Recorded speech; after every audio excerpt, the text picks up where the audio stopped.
Good morning, good morning, good morning, fellow humans. I'll be saying that in about 3 hours. Good morning, fellow humans. Here we are, another day at the proverbial campfire.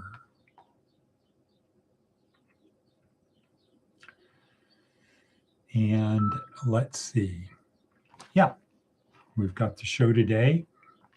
My name is Edward Bevilacqua. We are here at Department of Career Services, where our goal is to help our students and other people on their journey through this life.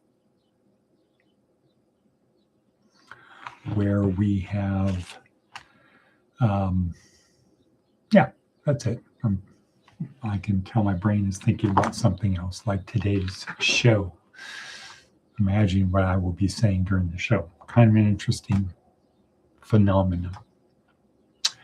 Yes, okay, so we're here to help our students and other interested people on our journey through this life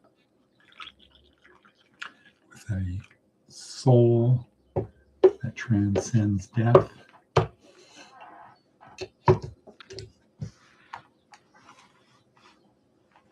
On the trajectory where we are, life of transformation. Okay, right.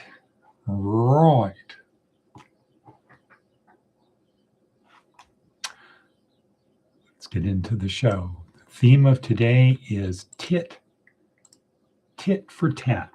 Tit for tat. I'm not sure why I like saying that. Tit for tat kind of rolls off the tongue well. Tit for tat. What does that mean? Well, I'm referring to it in the sense of game theory. Game theory. Yeah, so I was on the Peloton. And there was a thing that came up about game theory, the most popular game, Prisoner's Dilemma. And they had a little piece on the origins of the Prisoner's Dilemma. And guess whose name was there?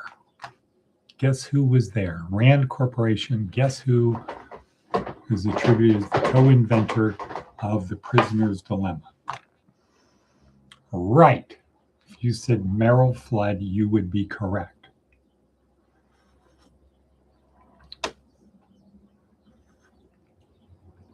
You would be correct. Who? Merrill Flood was my mentor from about,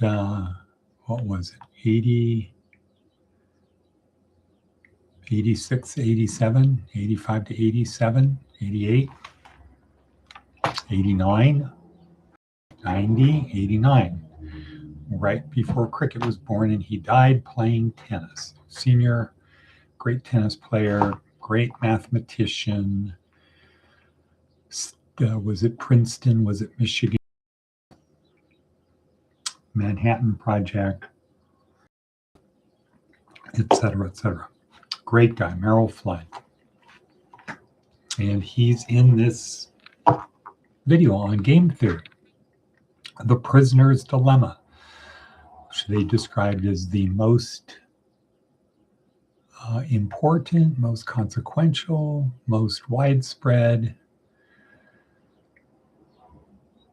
game, and by game they don't mean children's game, that there is.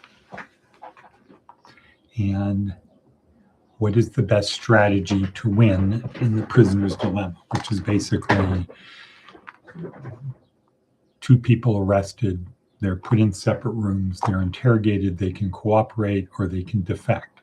They can rat on the other guy or they can cooperate. And there's points awarded based on those.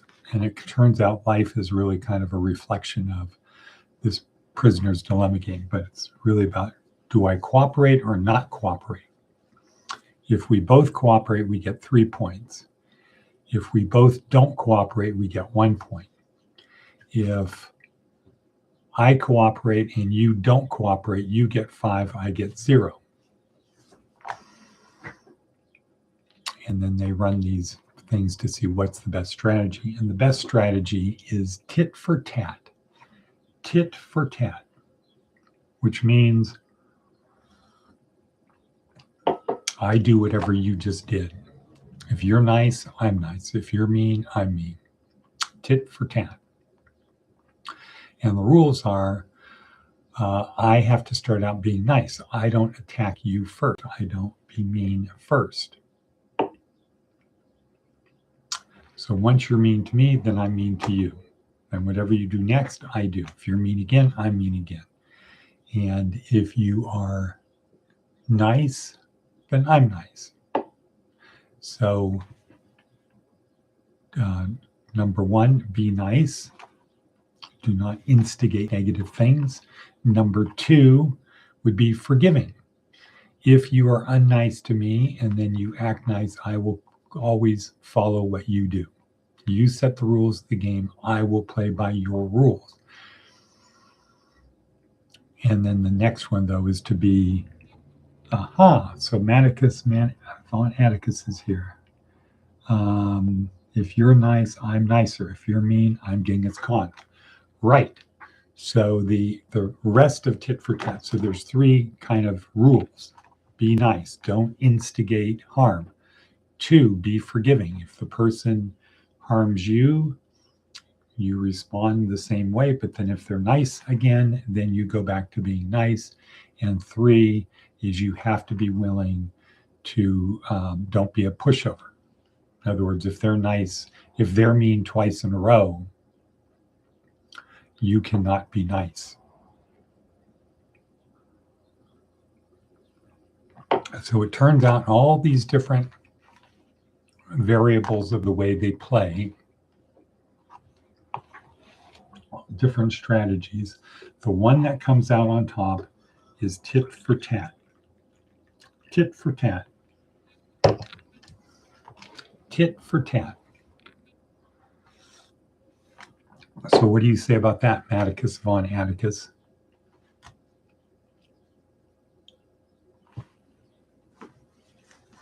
Under Sergeant Ordinaire. Okay, so this is day 2 in week 2, day 2, week 2 of our neuroscience-oriented approach to success.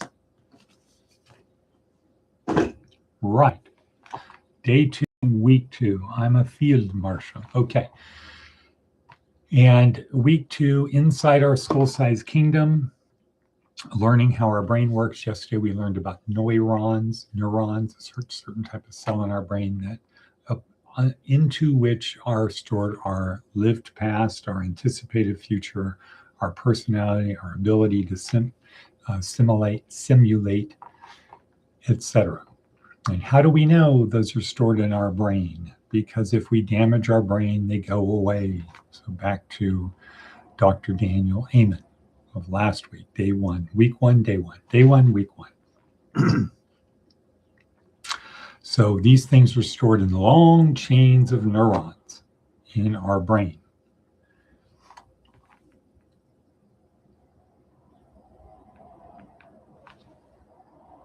Today, we're learning about IQ. Right, day 1, week 1. What I said, day 2. Okay, cut. Let's take care of that in editing. This is day 2 of week 1, not day 2, week 2. Day 2 of week 1, and we're going to learn about IQ. Yesterday was day 1. Wait a second, where are we? Yeah, we're day 2, week 2. Yeah, okay. Yesterday was Sebastian Song talking about neurons and how they work, why they work. Today, we're talking about what? IQ?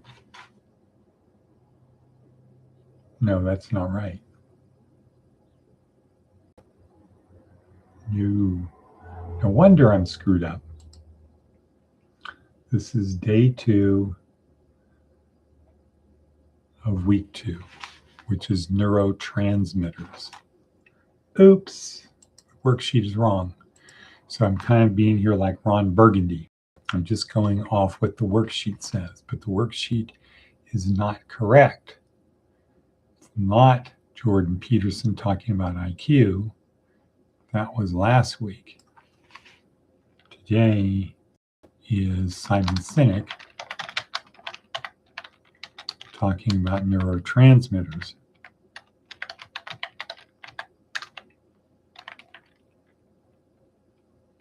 Yeah, neurotransmitters.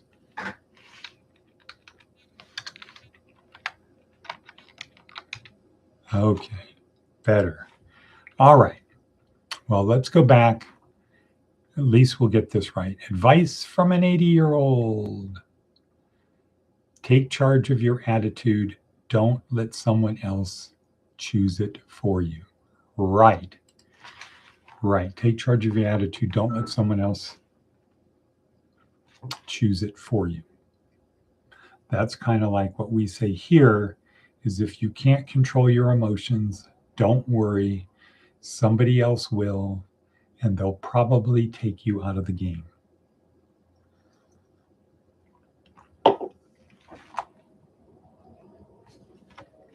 Righto.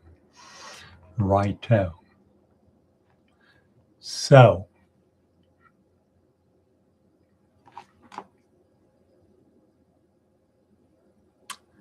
neurotransmitters. How do we tie that to tit for tat? Well, while I'm figuring that out, let's go to Seth Godin. The gap between I and no one. The gap between I and no one. This is where empathy lies, and it's an easy chasm to fall into. I can't imagine eating durian ice cream. It's not the same as no one likes durian ice cream. We fail as marketers, editors, and project managers when we can't find the empathy to bridge the gap. It's a lovely shortcut to make things for yourself, to imagine that you are the client, the reader, or the customer. But most of the time, you're not. It's not for me. It might be for you. We fail as marketers, editors, and project managers when we can't find the empathy to bridge the gap. It's a lovely shortcut to make things for yourself, to imagine that you are the client, the reader, the customer. But most of the time, you're not. Right. Now, I come across this every day. People think because they don't like it that no one will like it. I can't imagine eating durian ice cream, whatever that is. It's not the same as no one likes durian ice cream. Right. Right. This is where empathy lies. Now, the interesting thing is, does that mean doesn't tell the truth or where it rests? This is where empathy lies. It's an easy chasm to fall into. Okay, another great one by Seth Godin that went over my head, which isn't hard to do.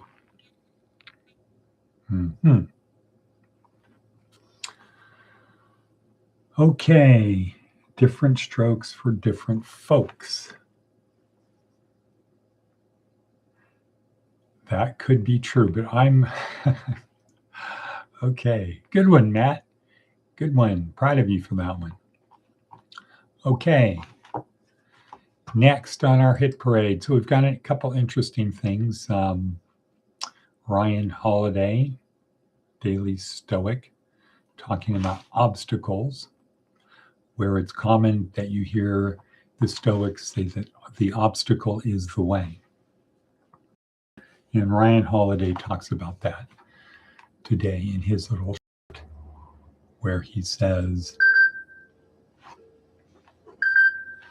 what the heck?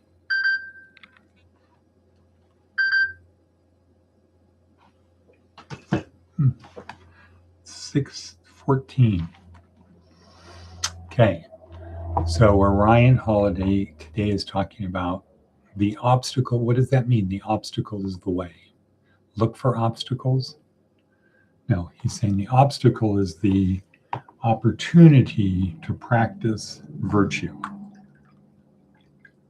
And at the end of the day, for the Stoics, virtue is enough. Just do the right thing at the right time, in the right way, for the right reason. Right. Okay, cool. All right. How are we doing for time? Time. Such a runic rhyme. Okay, neurotransmitters. So in our neuroscience,